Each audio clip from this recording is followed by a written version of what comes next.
Hello 10th class students, this is my second video from our first chapter of civics, the Union Legislature, and today's topic is Lok Sabha and parliamentary functions. First of all, Lok Sabha or the House of People is the lower chamber of the Union Parliament. तो देखो जो लोक सभा होता है उसका second name क्या है, house of the people, and ये क्या है, लोअर चैम्बर है यूनियन पार्लियामेंट का।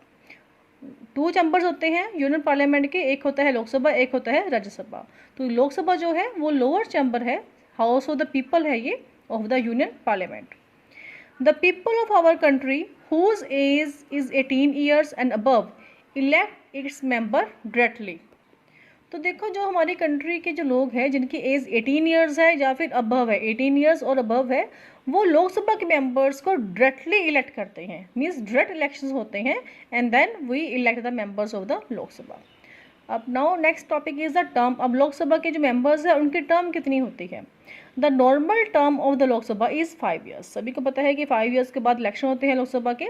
तो लोकसभा की जो नॉर्मल कंडीशंस में टर्म होती है वो होती है 5 years. It can be dissolve earlier. अब देखो टाइम से पहले भी इसे ख़त्म किया जा सकता है लोकसभा को। कौन करेगा इसे? Bye the president. It can be dissolved earlier bye the president if the party in power loses it's majority. देखो जो पार्टी पावर में है, मीन्स जिस पार्टी की गवर्नमेंट है, अभी जैसे बीजेपी गवर्नमेंट है जो कि सेंट्रल हमारी गवर्नमेंट है, अगर वो पार्टी अपनी मेजोरिटी लूज़ कर लेती है, नॉन कॉन्फिडेंस मोशन या फिर उसके अगेंस्ट पास होता है, तो उस कंडीशन में क्या होगा, यहाँ पर ये टाइम से पहले ही डिसॉल्व हो जाएगी, ख़त्म हो जाएगी। उसके बाद में फ्रेश इलेक्शंस होंगे लोकसभा की मेंबरशिप के लिए। In case of emergency it can be extended for 1 year. अगर देखो कंट्री में किसी भी तरह की इमरजेंसी लगी हुई है, नेक्स्ट चैप्टर में आप पढ़ोगे इमरजेंसी के बारे में, प्रेसिडेंट के अंडर होती हैं इमरजेंसी पावर्स। तो किसी भी तरह की अगर इमरजेंसी है उस केस में जो लोकसभा की टाइम पीरियड, देखो अगर 5 ईयर टाइम कंप्लीट हो चुका है उसके बाद भी 1 ईयर के लिए इसकी जो टाइम पीरियड है वो उसको हम एक्सटेंड कर सकते हैं। Fresh elections must be held with in the 6 months of the end of the emergency period. तो देखो फ्रेश इलेक्शंस होंगे विद इन द 6 मंथ। जैसे ही इमरजेंसी पीरियड खत्म होता है उसके विद इन द 6 मंथ जो है फ्रेश इलेक्शंस करवाने कंपल्सरी हैं for the membership of the Lok Sabha. Now composition. अब देखो कंपोजिशन मीन्स कौन से मेंबर्स होते हैं, कितने मेंबर्स होते हैं लोकसभा में। सो मैक्सिमम स्ट्रेंथ कितनी है इसकी? 552। Maximum strength of the Lok Sabha is 552 members. Out of this 552, 530 members are elected from the states, 20 members are elected from the union territories and 2 members are nominated by the president। तो देखो जो हमारे 550 members हैं वो elected होते हैं, 530 elected होंगे state से, 20 इलेक्टेड होंगे यूनियन टेरिटरी से, और जो 2 मेंबर्स होंगे उनको नॉमिनेट करेगा प्रेसिडेंट। और ये कौन से मेंबर्स होंगे? These members come from the Anglo Indian community. जो एंग्लो इंडियन कम्युनिटी होती है, मीन्स जो इंडियंस हैं, इंडियन रेजिडेंट्स हैं, बट उनके जो एंसेस्टर्स हैं वो कहीं ना कहीं ब्रिटिशर्स थे, यूरोपियंस थे। ऐसे जो लोग हैं, ऐसी जो कम्युनिटी है, वहाँ से 2 मेंबर्स को नॉमिनेट करेगा प्रेसिडेंट। एट प्रेजेंट, अब देखो अगर हम प्रेजेंट की बात करें तो प्रेजेंट में कितने मेंबर्स हैं लोकसभा में? At present there are 543 members which are elected from the states and union territories. Student यहाँ पर मैंने एक आपको प्रोविज़न यहाँ पर मार्क की है जो आपकी बुक्स में अवेलेबल नहीं है। अभी रिसेंटली ये एक लॉ जो है एक अमेंडमेंट हुई थी हमारे कॉन्स्टिट्यूशन में। इस अमेंडमेंट के अकॉर्डिंगली जो ये प्रोविज़न थी 2 मेंबर्स की, नॉमिनेशन ऑफ 2 मेंबर्स की, इसको रिमूव कर दिया गया है। देखो provision of 2 nominated members is abolished. जो ये प्रोविज़न थी 2 नॉमिनेटेड मेंबर्स की, इसे एबॉलिश कर दिया गया है in January 2020 by the 104th Constitutional Amendment Act 2019। तो जो जनवरी 2022 में इसे किया गया by the 104th Constitutional Amendment Act 2019। अब क्वेश्चन यहाँ पर ये है कि ये चीज़ आपकी बुक्स में गिवन नहीं है, ठीक है, आपकी बुक्स जो है अभी अपडेट नहीं हुई हैं। तो अगर बाई चांस एग्जाम में आपको क्वेश्चन आता है what is the composition of the Lok Sabha, तो आप कैसे अटैम्प्ट करोगे? आप इसी वे से लिख कर आओगे दैट मैक्सिमम स्ट्रेंथ कितनी है लोकसभा की? 552। Then 530 members are elected from the states, 20 members elected from the union territories and 2 members are nominated by the president from the Anglo Indian community. But now from the January 2022 the provision for 2 nomination members is abolished. ये आप लोग साथ में down side एक note लिख कर आओगे। जैसे ही आप कंपोजिशन पूरा का पूरा लिखोगे तो उसके बाद में आप ये एक नोट में शो करोगे कि जो ये प्रोविजन थी इसे अब एबॉलिश कर दिया गया है। Okay, I think is it clear to all of you. तो बेटा अब आपका आई थिंक क्लियर हो गया होगा कि किस वजह से कंपोजिशन लिखना है आपने। नेक्स्ट है क्वालिफिकेशंस की कौन से कोई पर्सन जो है वो किस वे से उसमें क्या क्वालिटीज़ क्या होनी चाहिए कि वो मेंबर बन सकता है लोकसभा का। So a person should be a citizen of India, citizenship होनी कंपल्सरी है इंडिया की। Secondly, should not be less than 25 years of age, means at least 25 years age होनी compulsory है, 25 and above, तो should not be less than 25 years of age, should not hold any office of profit under the government of India, चाहे वो state government है चाहे union government है, किसी भी गवर्नमेंट मीन्स गवर्नमेंट का एम्प्लॉय नहीं होना चाहिए वो, अगर एम्प्लॉय है तो उसे पहले रिजाइन करना पड़ेगा अपनी पोस्ट से। Should not be insolvent, insolvent means कि बैंक करप्ट ना हो, ये नहीं है कि बैंक का लोन उसके ऊपर बैंक का लोन है उसने अभी तक उसको रीपे नहीं किया है, मीन्स उसे रीपे करने के कंडीशन में नहीं है वो और बैंक ने उसे इंसॉल्वेंट डिक्लेयर कर दिया है।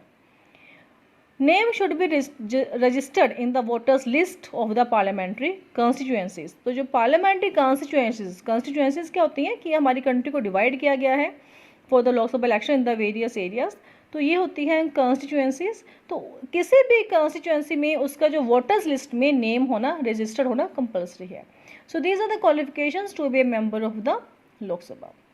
नेक्स्ट बेटा आज हम बात करेंगे पार्लियामेंट्री प्रोसीजर्स की। हाफ टॉपिक में आज कवर अप करूंगी, हाफ जो है नेक्स्ट वीडियो में कवर अप करूंगी। तो फर्स्ट माना था सेशंस। सेशंस क्या होते हैं? The period during which Lok Sabha conducts it's business, तो वो टाइम पीरियड जिस टाइम पीरियड में लोकसभा अपना बिजनेस, अपना जो कामकाज है, अपना जो वर्किंग है उसे कंडक्ट करती है, that is called sessions. There are mainly 3 sessions in a year. एक साल में देखो 3 सेशंस होते हैं, याद रखना। There are 3 sessions and name of these sessions are budget session, monsoon session, winter session. Budget session आपका होता है फ्रॉम द मंथ फरवरी टू मई, मॉनसून जुलाई टू सितंबर, विंटर सेशन फ्रॉम नवंबर टू दिसंबर। तो ये मंथ आप याद रखना, ये काफ़ी इसके ऊपर क्वेश्चन आ जाता है कि कौन सा किस मंथ में कौन सा सेशन होता है, इस अकॉर्डिंग तो आपको पता होना चाहिए कि कौन सा सेशन, जैसे बजट सेशन है वो फरवरी टू मई मंथ में होगा। मॉनसून सेशन आपका, जैसे मॉनसून आपको पता है बारिश का सीज़न चल रहा है अभी भी, तो मॉनसून सेशन कब होगा? जुलाई टू सितंबर होगा। विंटर सर्दियाँ होती हैं तो नवंबर टू दिसंबर। The sessions of the Lok Sabha are summoned by the president. Summon means तो जो इसको कॉल करेगा सेशंस को, कौन बुलाने का राइट किसके पास होता है, किसके पास अथॉरिटी है, तो ये कौन कॉल करेगा? President. The gap between 2 sessions, देखो 2 सेशंस के बीच में गैप जो है can not be more than 6 month. 2 sessions के बीच में 6 मंथ से ज़्यादा का गैप नहीं होना चाहिए। मीन्स एटलीस्ट जो है 6 मंथ के बाद मीटिंग्स होनी कंपल्सरी है लोकसभा के मेंबर्स की। So the gap between 2 sessions cannot be more than 6 months. The Lok Sabha must meet twice in a year. और कम से कम साल में 2 बार इनकी मीटिंग होनी कंपल्सरी है लोकसभा के मेंबर्स की। So the Lok Sabha must meet twice in a year. So this is all about the sessions here. Next topic बेटा हमारा है क्योरम। क्योरम क्या होता है? द मिनिमम कम से कम, the minimum number of members are required for a meeting is called quorum.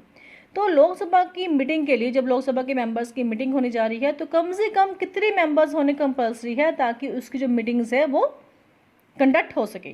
The minimum number of members are required for a meeting is called quorum. It is 1/10 of the total members. तो जितने members हैं, देखो total members हमारे कितने हैं, nearly 552 members are there. अब इस time पर कितने हैं? 545। तो अप्रॉक्सीमेटली 55 मेंबर्स आर रिक्वायर्ड। 1/10 जितने टोटल मेंबर्स हैं उनका 1/10 पार्ट जो है वो कंपल्सरी है प्रेजेंट होना to conduct the meeting of the Lok Sabha.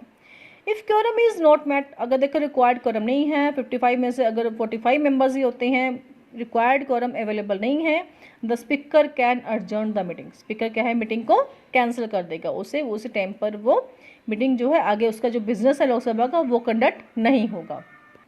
Next is about the question hour. Question hour क्या होता है? देखो first of all the right to ask questions by the members of parliament. अब क्वेश्चन क्या है कि जब मेंबर्स जो पार्लियामेंट के मेंबर्स हैं वो जनरली क्वेश्चंस पूछते हैं from the members of the government. तो जो राइट है क्वेश्चंस पूछने का, जो राइट है in the parliament by the members of the parliament is called interpellation. इसे हम क्या कहते हैं, interpellation. Generally the first hour, जो बेटा फर्स्ट आवर होता है लोकसभा की मीटिंग का, the first hour of a sitting of the Lok Sabha is reserve for the question hour. तो फर्स्ट आवर में क्वेश्चन आंसर पूछे जाते हैं members from the by the members of parliament from the members of the government. Members can ask questions on every aspect of administration. कोई सी भी तरह का कोई भी उनको कोई लगता है कि क्वेश्चन रेज करने वाला है एडमिनिस्ट्रेशन के बेस्ड है, या फिर गवर्नमेंट की एक्टिविटी है कि गवर्नमेंट की पॉलिसीज़ कोई गवर्नमेंट ने क्यों लॉन्च की है, उस बेस पर ये जो मेंबर्स हैं, मेंबर्स ऑफ पार्लियामेंट है, वो क्वेश्चन पूछेंगे during the question hour. Type of questions, अब यहाँ पे 3 टाइप के क्वेश्चन होते हैं हमारे। First of all start questions, oral answers are required. तो स्टार्ट के लिए ओरल आंसर्स देने पड़ेंगे यहाँ पर मेंबर्स ऑफ पार्लियामेंट को। Unstarred questions when written answers are required, जहाँ पर रिटर्न में देना पड़ेगा कि यस ये आपने क्वेश्चन पूछा था, उसका ये आंसर है, आपने इस पॉलिसी के बारे में हमसे क्वेश्चन रेज किया था, तो ये उसकी रिटर्न में डिटेल्स है सारी की सारी। शॉर्ट नोटिस क्वेश्चंस क्या होते हैं, questions can be asked with less than 10 days notice. कम से कम 10 दिन का notice, means short notice question होंगे जो अर्जेंट पब्लिक इंपॉर्टेंस के पूछे जाएंगे यहाँ पर, जिसके लिए ओनली 10 डेज का नोटिस जो है वो देना पड़ेगा स्पीकर को। Okay, so these are the types of the questions under the question hour. So parliamentary procedures जो है आज का टॉपिक हमारे यहाँ पे खत्म होता है। तो असाइनमेंट जो आज की है वो अभी मैं आपको बताती हूँ कि क्वेश्चंस आपने जो कौन कौन से आपने करने हैं अपनी नोटबुक के ऊपर, जो आपको हेल्पफुल रहेंगे आपके एग्जाम के रिगार्डिंग। तो क्वेश्चन है फर्स्ट यहाँ पर, name the 2 types of authority in the federal setup in India. अगर ये क्वेश्चन आपको इस वीडियो में मिलेगा नहीं इसका आंसर, तो ये फर्स्ट पार्ट आपको जाना पड़ेगा, फर्स्ट पार्ट देखना पड़ेगा। तो फर्स्ट पार्ट में इसका आंसर आपको मिल जाएगा। फेडरल सेटअप का मीनिंग मैंने वहाँ पर क्लियर किया था आप लोगों को। Name the 2 types of authority in the federal setup in India. Secondly, name the 2 houses of the Union Parliament. Third, what is the maximum strength of the Lok Sabha? Fourth, what is the normal term of the Lok Sabha? Fifth question, what is the session? How often does the Parliament hold a session in India? Sixth question, state the minimum number of times the Lok Sabha must meet in a year. तो कम से कम कितनी बार meeting होगी लोक सभा की इन year. Define quorum को define करना आपने। 8th, state any 3 qualifications for membership of the Lok Sabha. तो 3 क्वालिफिकेशंस बतानी है आपने लोकसभा का मेंबरशिप लेने के लिए। What is the required quorum to hold the meetings of the Lok Sabha. Quorum कितना रिक्वायर्ड है, अगर मीटिंग होगी लोकसभा की उसके लिए कितना क्वारम जो है वो रिक्वायर्ड है। 10th question is what is question hour. So ये आपके 10 क्वेश्चन असाइनमेंट के लिए। Do it on your notebook, notes बनाओ अपने, क्वेश्चन आंसर्स करो बेटा, आपको हेल्पफुल रहेंगे आपके एग्जाम के लिए। अगर आपको मेरी वीडियोस अच्छी लगती हैं तो लाइक करो, सब्सक्राइब करो और ज़्यादा से ज़्यादा शेयर करो। Have a nice day, goodbye all of you.